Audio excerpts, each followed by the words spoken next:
Good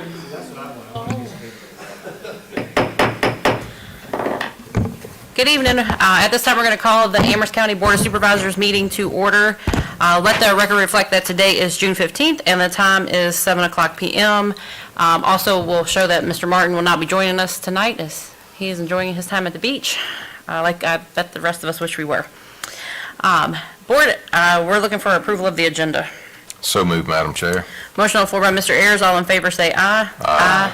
Any opposed? Motion carries. Thank you. At this time, we will be led in the invocation and pledge of allegiance by Mrs. Tucker.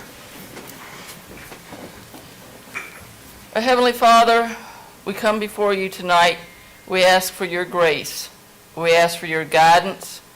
We ask that you put in our hearts what you would have us live as your children.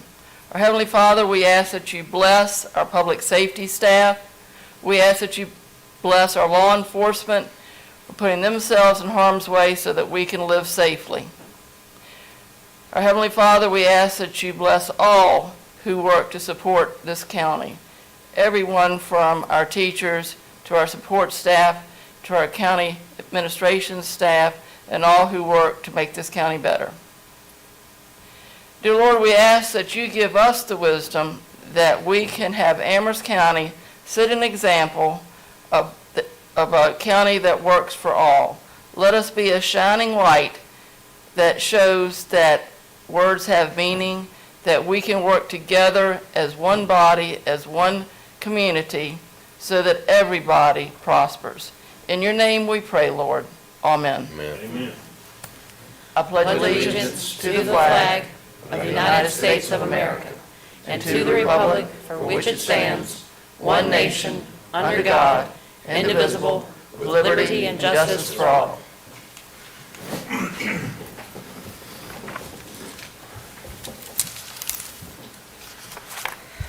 So at this time, we're going to open the floor up for citizen comments. There's no one signed up, but is there anybody here wishing to address the board? Seeing and hearing none, we will close citizen comments and move into the public hearing. Mr. Hopkins.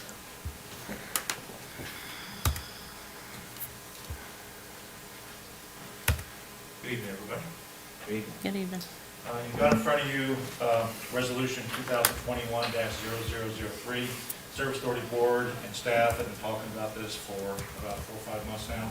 What we're looking for is changes to the county code to facilitate service authority operations and also promote economic development. We're looking, they're in response to numbers 1A and 1B of the Service Authority's list of action items to improve business friendliness, as well as ongoing work that we're doing with the county attorney to update Chapter 15, Water and Sewer of the County Code. The Service Authority Board and the EDA Board have approved these changes and request adoption of 2021-003 by the supervisors.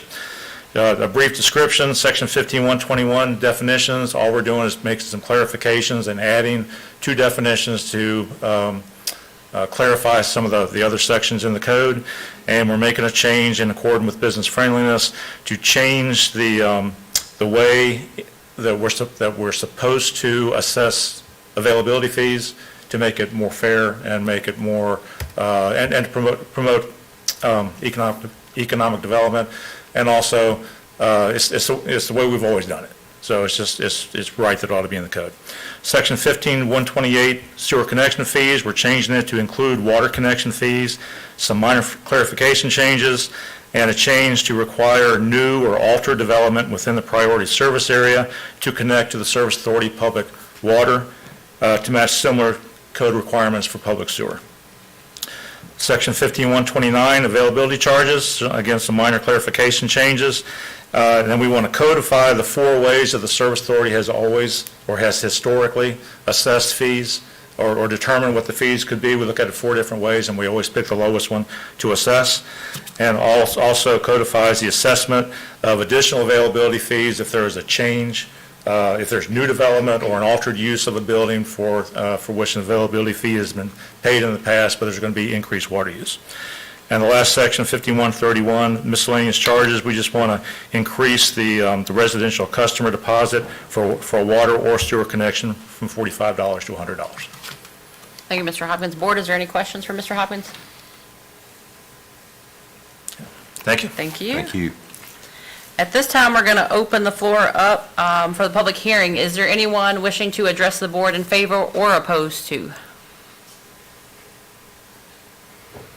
Seeing and hearing none, we will close the public hearing. Board, what's your pleasure? Madam Chair, I'll go ahead and move that the board adopt the attached ordinance 2021-0003, amending Chapter 15, Water and Sewer. Motion on the floor by Mr. Pugh. All in favor say aye. Aye. Any opposed? Motion carries. Thank you, Mr. Hopkins. Board, we're moving on to consent agenda. Any discussion? Madam Chair, I move that we approve the consent agenda as presented. Motion on the floor by Mr. Ayers. All in favor say aye. Aye. Any opposed? Motion carries. Thank you. At this point in time, we're going to move to special presentation. We have a resolution 2021-0002-CR for Robert Snowball Johnson. I believe that we need to pass the resolution first.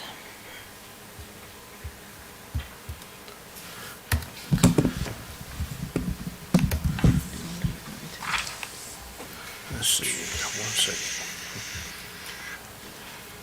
Madam Chair, I move that the board adopt commemorative resolution 2021-0002-CR in memory of Robert Snowball Johnson. Motion on the floor by Mr. Ayers. All in favor say aye. Aye. Any opposed? Motion carries.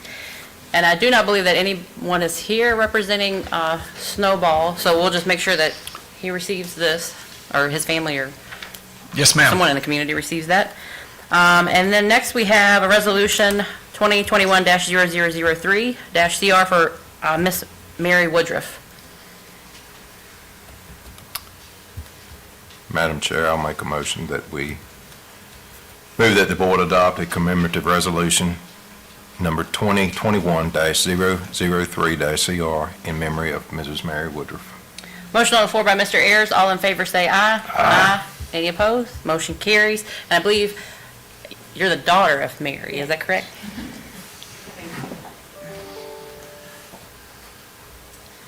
So I'll stand close to the mic so everybody can hear us. This is just to celebrate the life of Mama Woodruff and all that she did at Woodruff's Pie Shop there on 130. We appreciate everything that your family continues to do for our community. Thank and you. Just wanted to celebrate your mom. I appreciate it. Thank you. Thank you so much.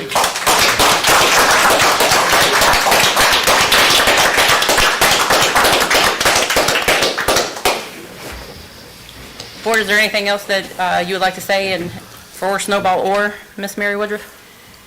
Well, I would say Miss Woodruff lived a great life, a very long, great life, and had a wonderful family around her. They were always together when I went to the pie shop occasionally, and I know the family is very important to you all, and to celebrate her life, and I know she's missed every day, but she's in a better place, that's for sure. So we thank you for setting a good example for our community on what family is supposed to be like, so we commend you all for that. And of course, the pies were always good as well. So, Madam Chair, I too would like to thank the Woodruff family, Mrs. Woodruff and the entire family, for the inspiration that they have been and the asset that they've been to this community and this county prior to the pie shop when the store was in business. And they persevered through difficult times back in those days, but they always continued to serve the citizens of the county, and was always, through my years of public service, when I went in the store or in the pie shop, they were always a shining light to all the customers in the community around them. So for that, I say thank you to you all as her children, and thank you all as a family for the service that you all have given to this community. And I just want to say, absolutely, I couldn't add anything to what Mr. Pugh and Mr. Ayers said, other than, I'm ashamed to say that, but every Thanksgiving, I passed her pies off as my own. I'm the best pie maker my family knows. Good thing she passed that down to her daughters. But I also want to say a word about Snowball. Those of us who went to the livestock market knew Snowball. He was just an institution. always had something funny to say, and a quick word about you if he felt that you weren't doing right. And I know that my kids were some of those that sat on those stools with their legs dangling and ate sausage gravy and waited for Bill and I to finish selling calves every Saturday. So he's a good guy. He'll be missed. Thank you. Thank you, Board. I bet Mama Woodruff's up there singing, though. A heavenly tune this go-around. All right, Board, we're going to move on to old business. Ms. Warner, you're going to talk to us about PCHP?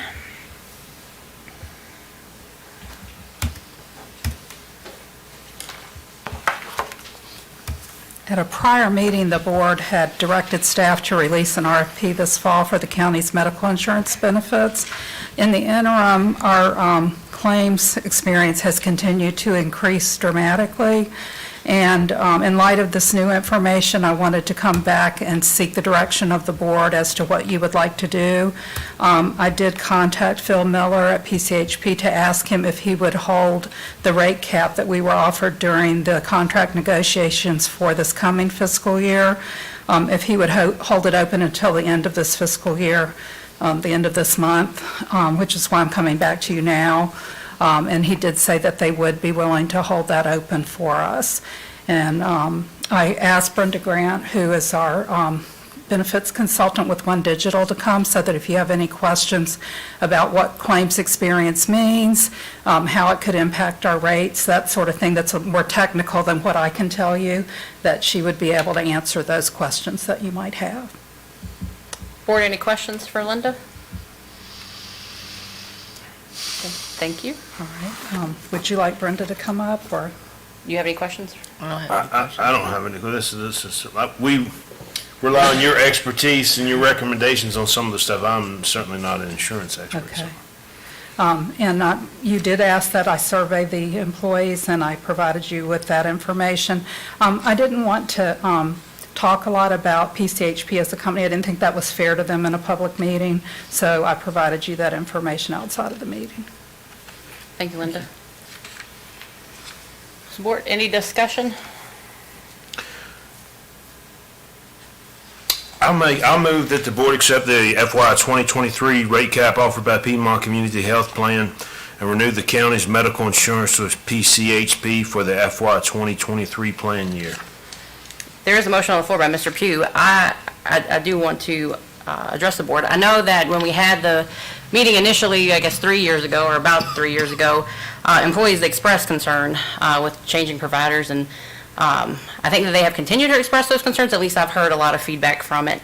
And I personally feel like we owe it to the employees to send it back out. I understand the dollar amounts and the things that we may potentially face, but I remember the angst of the employees, so I just wanted to go on record saying that. Any other discussion? Motion on the floor by Mr. Pugh. All in favor say aye. Aye. Any opposed? Nay. Motion carries. I guess. Moving on to new business, ARPA funding discussion. Mrs. McBride. I forgot to pull that up here. Give me just a second. Do you need help? I might be able to figure it out.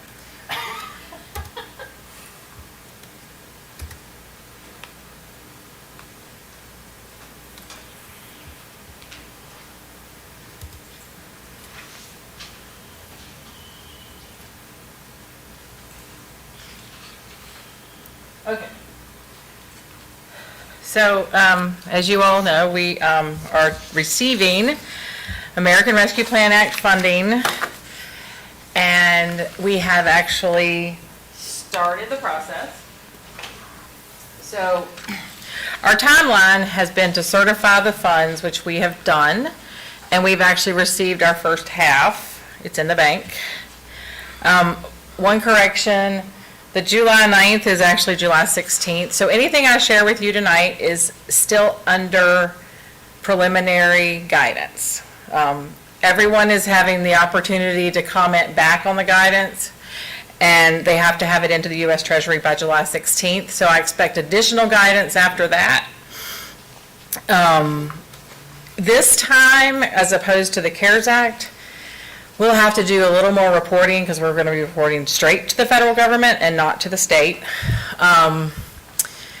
They will expect a project report. So this is why I'm bringing it to you now, is you can start thinking about what you want to do with these funds, because we're going to have to provide a report and a status report to the federal government. My first report is due in the end of August. Then I have a quarterly project report due at the end of October. We're obligated, the funds have to be spent or obligated by December of 2024. So you could technically be under contract and still have till December of 2026 to finish a contract on some kind of infrastructure. So it gives you a really wide range of time. If you think about it, you've really got about 5 years, 4.5, 5 years. Any expenses between March 3rd, 2021 and December of 2024.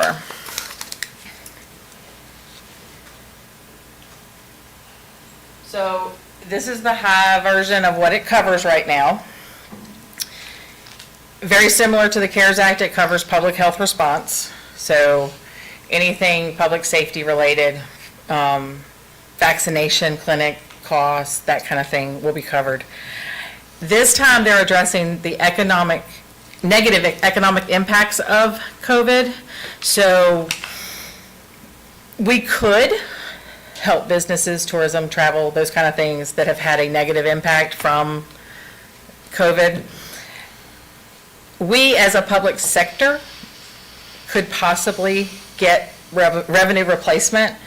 I don't expect that, based on the calculation right now, unless they change it, which that's a lot of the comments going back. They don't like the calculation. We're not going to have any revenue loss because we have to combine everything except for debt and federal funds that we get. So all of our tax revenue that's increased and that kind of thing, we're just not going to see a loss like they're looking for. We can give premium pay to essential workers. That definition has been broadened for essential workers.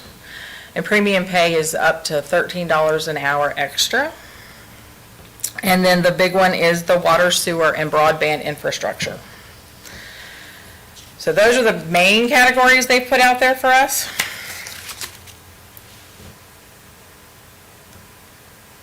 It does not cover.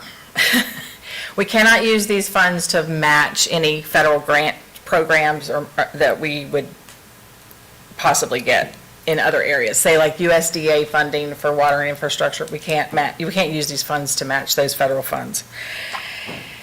Economic development and general infrastructure projects, we cannot use them for that, like your roads, your bridges, buildings that are just for the general purpose of creating economic development, we can't do that. Non-public safety payroll unless it can be proven to be mitigating COVID. So we can still do what we did last time with the public safety payroll and do that salary switch thing to save the money if we don't have a place to put it. We cannot pay debt, we cannot pay legal settlements, and we cannot deposit the money in our rainy day fund. And the only general infrastructure we can cover is if we have a revenue loss that we can prove that we needed that money to pay that infrastructure. Now, I will say this, a lot of the questions going back right now are, can we use this money to cover our CIP programs that we couldn't fund readily because of COVID? And those are big questions as to how we can maybe use some money for our CIP down the road.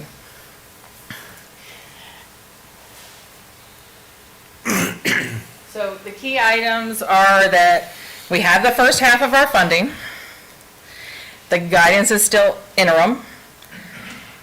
GFOA recommends that we take it very slow, and they are in our corner as far as trying to get this revenue calculation changed. Because one of the things that actually came to my mind was we did not hold our county fair. So we lost all that revenue. But because I have to combine all the revenue, I can't replace that revenue, which ideally I would think you could. And that's what a lot of people are saying. We have little pieces here and there that truly took a hit, and we can't get it covered right now. The infrastructure funding is water, sewer, and broadband, and if I can create some revenue loss over the next 3 years showing some, then we can probably get some flexibility there for infrastructure. So currently, you all have obligated $1 million for water and sewer, which I feel confident that meets all the guidelines for the infrastructure that they've put out so far. We have a PPEA from Firefly for broadband that could use 3.1 million of the money, which leaves 2 million that we don't really have an infrastructure project per se for it, but there are definitely something you all need to think about and start garnering where you want to put it. I will come back as soon as we get the next guidance to share with you all where we're at on the revenue loss and if they've changed any of the infrastructure rules. But it is very new and it's fluid right now.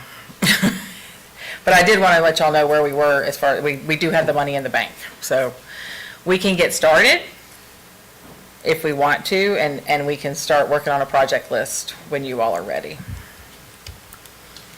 Now I'm open for questions and discussion. Ms. Tucker? Yeah. Does the school system get a similar pot of money, or is this just Amherst County money, period? So the schools get their money from the state, and they have to apply for it. They do get a substantial amount, is my understanding, but it's completely opposite for all schools in the state of Virginia. They have to apply for everything they want, and we get ours up front. But I don't know what their total is. I just know that they will be receiving funding. Can we find out, please? Yes, ma'am. Thank you. Mr. Rogers, Yes, sir. the 3.1 number from Firefly, what would that encompass? What would that give the county as far as additional broadband coverage? They proposed fiber optic cable to every home in the county, except for the homes that are in the Comcast designated area. Now, we have made multiple efforts to inform and motivate Comcast to submit their own proposal to build out the rest of the homes in their area.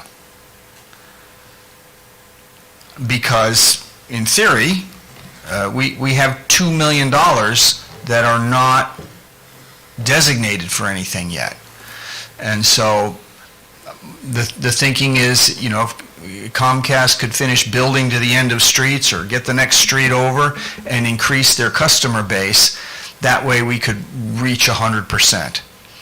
If Comcast does not submit a proposal, then I intend to approach Firefly and ask that they go into Comcast's area and give Comcast some competition. Because they're hanging on poles, they're not underground, they're not interfering. We're doing everything we can to give Comcast the opportunity to thrive here. But I don't know what to say other than Comcast. For this 3.1, is that what they say it would take to reach everyone in the county with the exception of those that would be covered in the Comcast territory? Is that what you're telling us? Yes, sir. Now, they intend to use a lot of that money as grant match. That's our portion. Yeah, I think it's like a $30 million project over Right. several years. And they've assumed that they're going to win those grants, but they may not. But based upon the grants that they're aware of and the matches that they need, they've told us that we need to supply $3 million, and we don't supply that up front. We don't supply that until they win the grant. So when they win the grant, that's when they need the match. When do they anticipate they would have notice that they are awarded the grants? Do you know? They'll begin applying in the fall. Okay. So At this if they point, it's were still awarded out the for grants, competition. if they were awarded the grants, the county was in a position to provide the match that's required, when would they anticipate that they would get this coverage to the citizens of Amherst? Their build-out plan stretched across the next 4 years. 4 years. Yes, sir.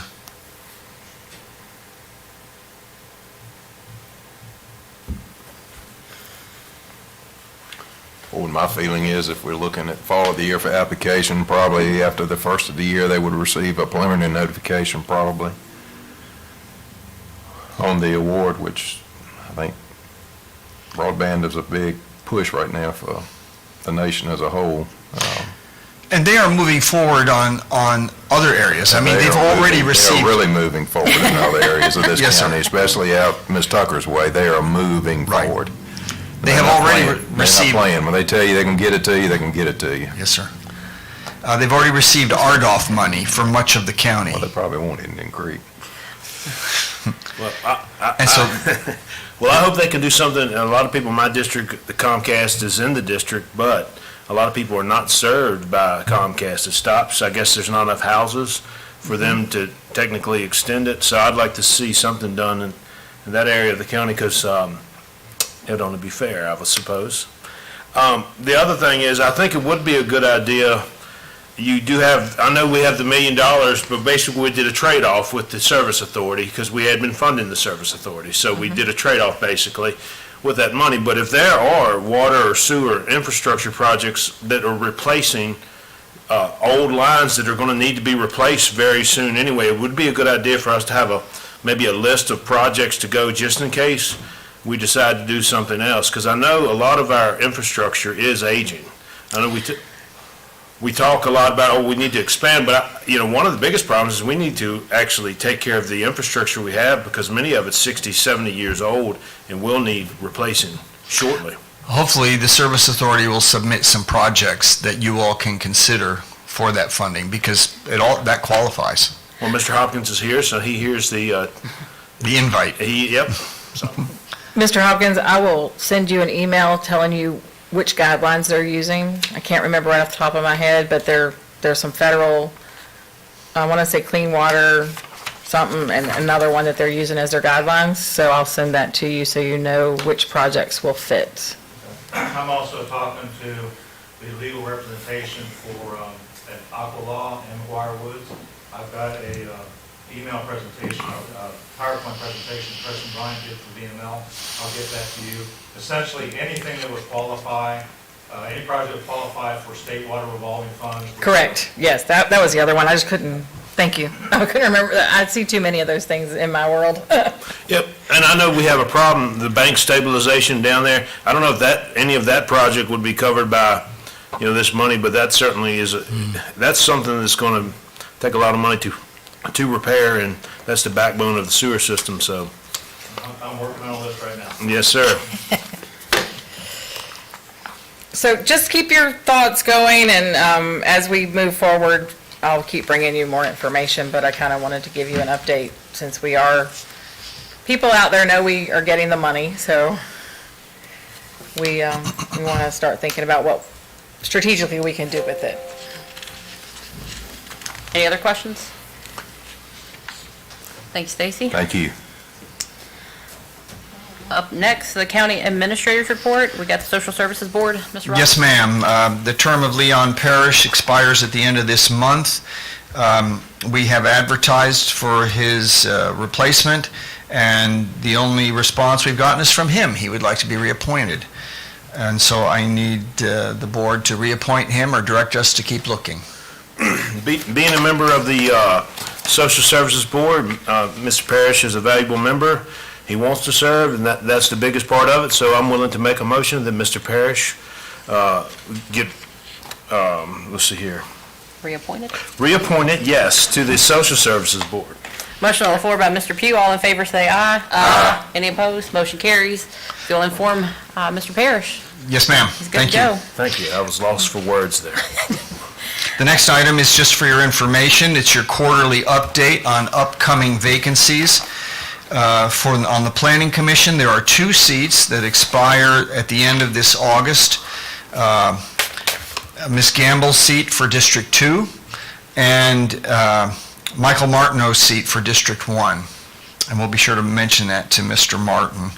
So for you all that are interested in finding replacements, we will advertise as we normally do, but Has Ms. Gamble indicated to you that she wants to reapply? not yet, ma'am. Probably not till, or has she already? Yeah, I thought she had. Okay. Yeah. All right, good. The next item is with regard to the Board of Zoning Appeals. As you know, we have an open seat, Mr. George Banton. His term expired back in February. We've advertised several times now in both the News in Advance and the New Era Progress.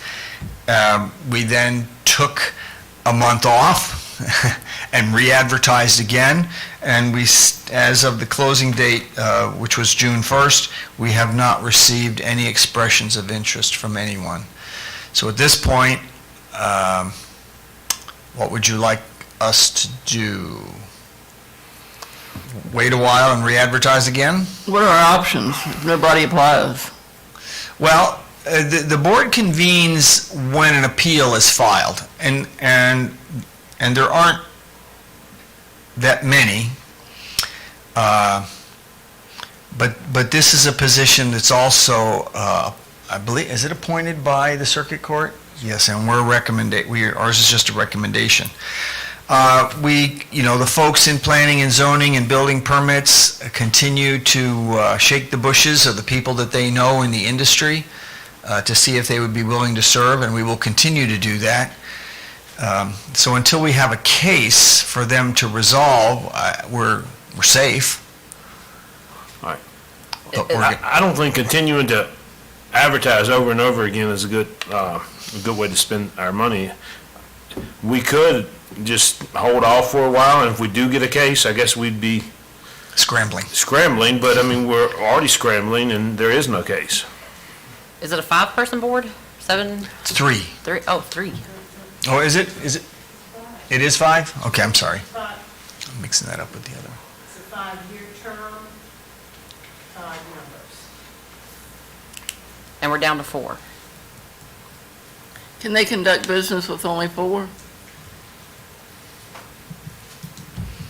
Yes, so long as they have three members show up. Okay.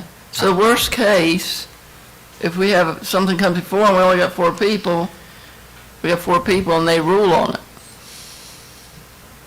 Okay. Well, then I'm with we'll Mr. just, Q, I see no reason to spend money on advertising. okay.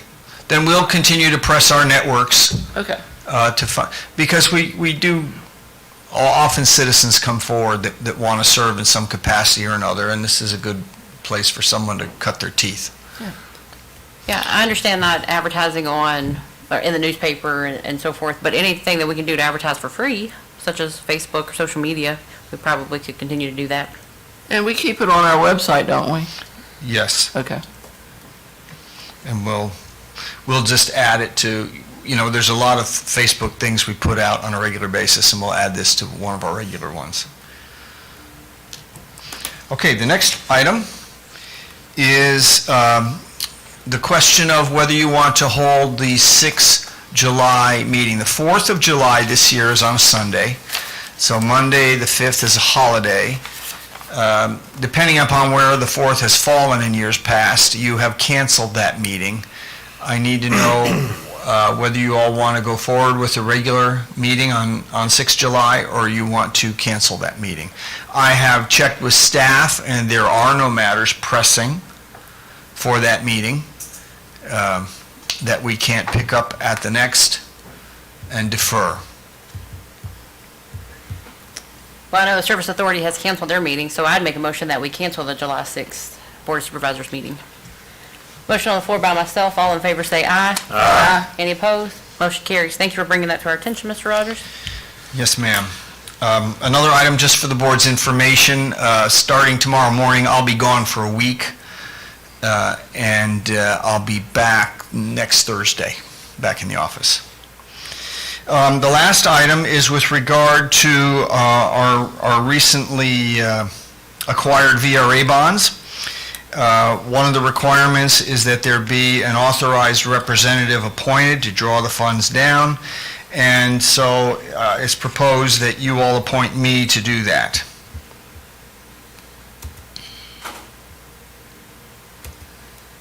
Any discussion, board? Anybody ready to make a motion? I mean, that's common practice. Yes, sir. All right. Well, you're on the hook then. I'll make a motion, we appoint Mr. Dean Rogers for the representative for the bonds. Motion on the floor by Mr. Pugh. All in favor, say aye. Aye. Any opposed? Motion carries. Congratulations, Mr. Rogers. Thank you, ma'am. And that's all I have. All right, moving on to the county attorney's report. Yes, ma'am. I wanted to bring to the board's attention an issue relative to recent legislation adopted by the General Assembly that has become a hot-button topic of discussion throughout local governments here in the Commonwealth. This relates to the Virginia Overtime Wage Act. The way that act was adopted, the language in that act specifically states that employees who work in excess of 40 hours in any one work week shall be compensated at a rate of not less than 1.5 pay. The question has been raised based on analysis of statutory language through statutory construction rules, whether or not that shall now therefore has effectively eliminated local government's ability to provide for comp time instead of time and a half. The issue came to a head about a week or two ago when the Department of Labor and Industries issued a question and answer document on their website in which they took the affirmative position that comp time was no longer permitted. So there has been a lot of back and forth going on with the governor's office, with the patron of the legislation, with the Department of Labor and Industries, to try and clarify where things stand at this point, because obviously it could have a financial impact on local governments who will then therefore be required to pay time and a half rather than provide comp time. So I just wanted to make you aware of this issue. Our firm has talked about it internally. We have come to the legal conclusion that we believe that comp time is still available. The reference in the Virginia law that references the specific section in the Fair Labor Standards Act that provides exceptions, and one of those exceptions to paying time and a half is a subsection that says local government can provide comp time instead. So we don't think that comp time is dead, but again, we await clarification from the state, hopefully within the next few days, quite frankly. It was my understanding. They're working diligently to come to some resolution. But just wanted to keep you apprised of the latest and greatest, so if you hear it from some of your colleagues in other communities, you're not surprised to hear it. If you have any questions, I'll be more than happy to answer. I have a question. Yes. I do have a question. The idea that somebody sponsored this legislation and now we don't know what it does and what it doesn't, what about legislative intent? Did they get that from the sponsor?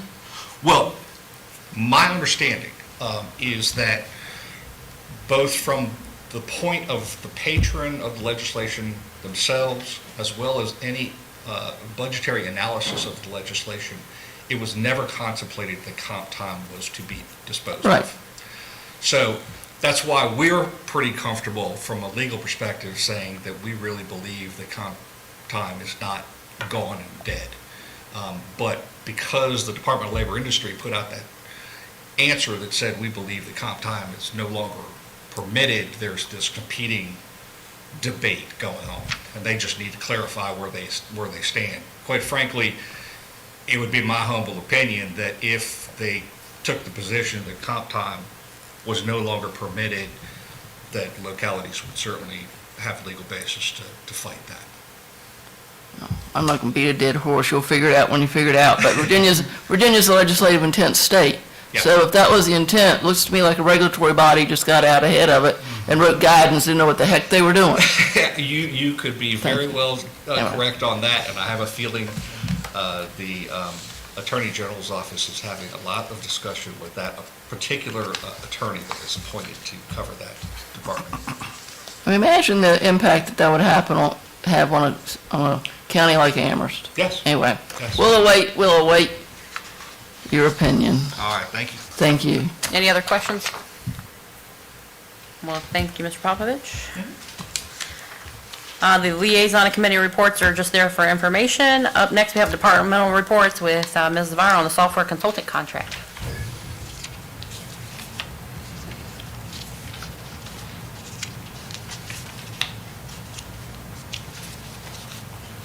Good evening. I think the last meeting, about a month ago, I told you we were in contract negotiations with the consultant that we had selected to be the software, to oversee the software project we're looking at. The software consultant has been chosen. The company's name is Virtual IT. They're a Virginia-based company. They have 21 years of experience providing high-level strategic and tactical support to local governments throughout Virginia and North Carolina. They have served and/or serving 32 different localities here in the state of Virginia, a lot of which include, in some capacity, City of Lynchburg, Nelson, Appomattox, Campbell County, Bedford County. So they're very familiar with this area and a lot of experience. There are two phases to this particular part of the software consultant. The first phase is to they're going to be developing a documented understanding of our existing business processes throughout the county departments included in this upgrade project. They will meet with each department individually and discuss their needs, their data formats, data conversions, and obtain detailed information related to their day-to-day functions. They will then develop the RFP and send that out for the ERP and tax collection software. The process, that particular part of it is scheduled to be completed the end of September, so we're looking at October of 2021 to have the RFP issued for the actual software vendor. The second part of it is, depends upon the scope of services for which we decide to engage Virtual IT as their implementation manager, working with the departments in the county. So that one is, that will depend a lot upon the departments and how far we want Virtual IT to be included in that. So we're making progress. Were any questions for Ms. Spire? Nope. Thank you for the. Thank you, ma'am. Appreciate it. Thank you. All right, at this time, we're going to open up the floor for citizen comments. Is there anybody here wishing to address the board? Seeing and hearing none, we will close citizen comments and move to matters from the members of the board. Ms. Tucker? I just got one thing, and it's brief. Just wanted to tell staff, and you can pass this along, Mr. Rogers, that I've received numerous compliments about Mill Creek Lake and the improvements there and how it looks. And just want to thank everybody for what they've done. Thank you, ma'am. I'll do so. Mr. Ayers? Mr. Rogers, have we had any updates on the Scottish Inn property? I received an email from their attorney. I believe I shared it with the board. It was that they are still connected with the Wyndham Group, but he did not reveal where they were at present. So I have no other information than that. The place has got to be an eyesore again, tractor and trailers parking there, and I had several people approach me this past weekend about people staying in that part of the building that's still left there. Our building code official has inspected and has written them up in that regard. I don't know the exact status of that as of today. Is there any other action we can take to see that the rest of that place is cleaned up? Because with his track record, that's the way it'll be 20 years from now if we allow it to be that way. I'm sure there is, and we'll direct our attention to that. Please. Thank you. I would just say, I've also received quite a few people asking me the same particular question about the same property, so it's certainly something we need to look at. Maybe Mr. Nate Young could give us an update, or you, or whoever, but I certainly would like to see what our options are as far as that property is concerned. Yes, I mean, sir. I understand, I mean, if it's in living condition, not a whole lot we can do, but there's got to be something, so. It's my understanding that he's taken the air conditioning units out of each room section, pulled those out, not blocked it up, and people are climbing in under that and staying in there. Drug activity in there as well. It's a mess. You can ride by and see it, and then he's using the area to park tractor and trailers on as well, behind those that he's got, trying to block the visibility of the property. I have nothing. We're ready to move to closed session.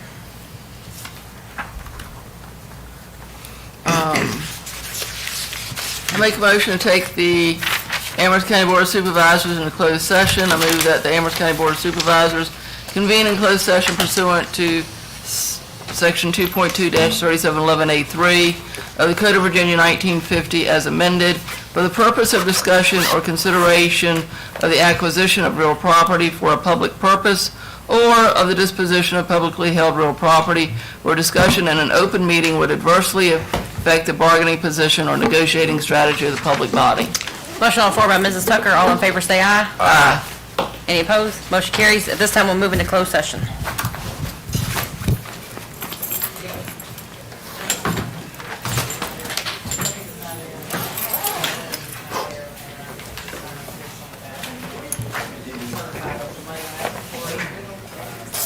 That is her, ain't it?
With the Claudia? I told you how he is. I mean, we're whistling Dixie if we're gonna wait on him to do something. Ain't gonna never happen.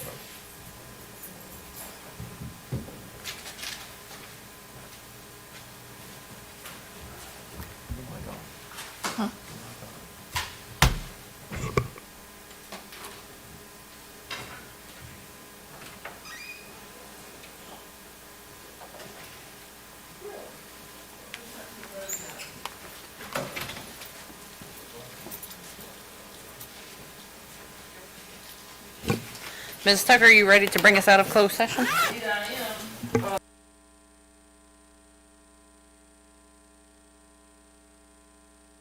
Ms. Tucker, all in favor, say aye. Aye. Any opposed? Motion carries. I move that the Amherst County Board of Supervisors certify by a recorded vote that to the best of each member's knowledge, only public business matters lawfully exempted from the open meeting requirements of the Virginia Freedom of Information Act and identify in the motion authorized in the closed session were heard, discussed, or considered in the closed session. Mrs. Tucker? Aye. Mr. Ayers? Aye. Mr. Pugh? Aye. Myself? Aye. Madam Chair, Yes. can I make a motion to adjourn the meeting? Motion on the floor by Mr. Pugh. All in favor, say aye. Aye.